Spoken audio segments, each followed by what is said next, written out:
Imagine करो तुम्हारे अंदर एक ऐसा वर्जन छुपा है जो किसी से नहीं डरता, ना रिजेक्शन से, ना फेलियर से और ना ही लोगों की जजमेंट से।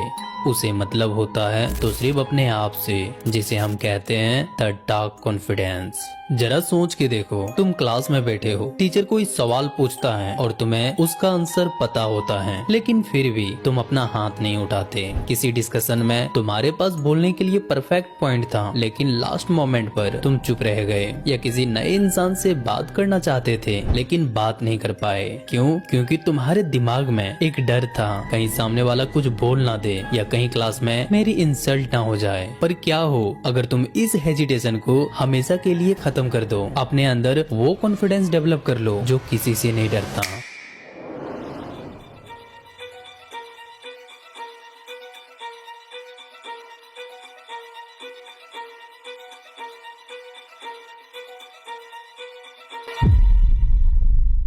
क्या तुम्हें पता है तुम्हारे अंदर अभी जो कॉन्फिडेंस है वो रियल कॉन्फिडेंस नहीं है, वो ब्रॉड कॉन्फिडेंस है। ये वो कॉन्फिडेंस है जो तुम्हारे अंदर से नहीं आते, ये कॉन्फिडेंस तुम्हारे हालातों से आते हैं। जैसे मार्क्स अच्छे आ गए तो कॉन्फिडेंस आ गया, बॉडी अच्छी लग रही है तो कॉन्फिडेंस आ गया, व्यूज आ रहे हैं तो कॉन्फिडेंस आ गया। और पहली नजर में ये नॉर्मल लगता है, लेकिन प्रॉब्लम बहुत गहरी है, क्योंकि जिस कॉन्फिडेंस को तुम अपना समझ रहे हो वो असल में तुम्हारा है ही नहीं, वो सिर्फ तुम्हारी करंट सिचुएशन का साइड इफेक्ट है। और साइड इफेक्ट कभी परमानेंट नहीं होता। इसीलिए नोटिस करना, जब सब कुछ तुम्हारे फेवर में चल रहा होता है तब कॉन्फिडेंस मेंटेन करना बहुत आसान लगता है, लेकिन प्रॉब्लम तब होता है जब सब कुछ तुम्हारे अगेंस्ट चल रहा हो। मान लो एक स्टूडेंट क्लास का टॉपर है, जब तक वो फर्स्ट आ रहा है तब तक सब ठीक है, लेकिन जैसे ही वो एग्जाम में सेकंड आ गया तो अचानक एंजाइटी, प्रेशर या सेल्फ डाउट आने लगा। क्यों? क्या उसका नॉलेज कम हो गया? नहीं ना, बदला सिर्फ एक रिजल्ट था, लेकिन उस रिजल्ट के साथ उसका कॉन्फिडेंस भी हिल गया। और यही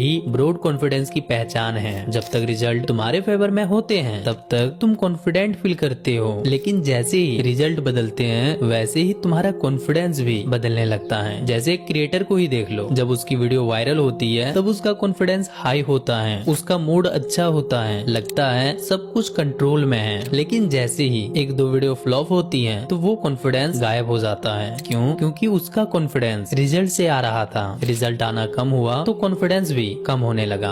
अब शायद तुम्हें समझ आ गया होगा कि मैं शुरू में ऐसा क्यों बोल रहा था कि तुम्हारा कॉन्फिडेंस रियल कॉन्फिडेंस नहीं है। तो सवाल ये है, अगर रिजल्ट से पैदा होने वाला कॉन्फिडेंस रियल कॉन्फिडेंस नहीं है तो फिर रियल कॉन्फिडेंस होता क्या है? इस चीज को जरा ध्यान से समझना। देखो, रियल कॉन्फिडेंस का मतलब ये नहीं कि तुम्हें डर नहीं लगेगा और ना ही ये कि तुम हमेशा जीतोगे, बल्कि रियल कॉन्फिडेंस का मतलब है तुम्हारा कॉन्फिडेंस रिजल्ट बदलने से ना बदले। जरा सोच के देखो, अगर कल तुम एग्जाम में फेल हो जाओगे तो क्या तुम्हारी वैल्यू खत्म हो जाएगी? अगर कल तुम रिजेक्ट हो जाओगे तो क्या तुम्हारे अंदर की सारी क्वालिटीज खत्म हो जाएगी? नहीं ना। लेकिन ज्यादातर लोगों का दिमाग इसी झूठ पर यकीन कर लेता है, इसीलिए उनका कॉन्फिडेंस हर रिजल्ट के साथ ऊपर नीचे होता रहता है। जबकि रियल कॉन्फिडेंस की फाउंडेशन रिजल्ट पर नहीं, खुद की वैल्यू पर खड़ी होती है। यानी जीत गया तो ठीक है, हार गया तो भी ठीक है। रिजल्ट बदल सकता है, लेकिन मैं कौन हूँ, मेरी वैल्यू क्या है, वो एक रिजल्ट डिसाइड नहीं कर सकता। और शायद यही वो जगह है जहाँ से डार्क कॉन्फिडेंस पैदा होना शुरू होता है।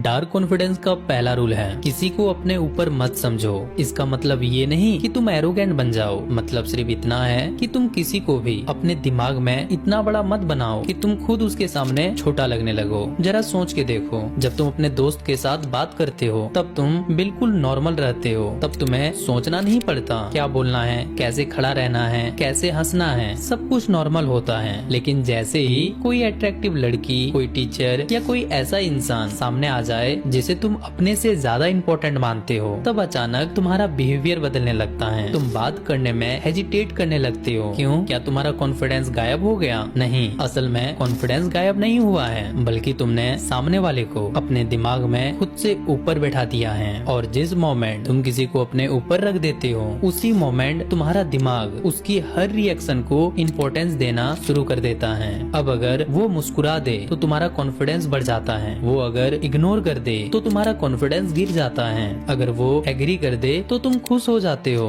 और अगर वो डिसएग्री कर दे तो तुम अपने आप पर डाउट करने लगते हो। ध्यान देना, तुम अब कन्वर्सेशन कंट्रोल नहीं कर रहे, बल्कि उसकी रिएक्शन तुम्हें कंट्रोल कर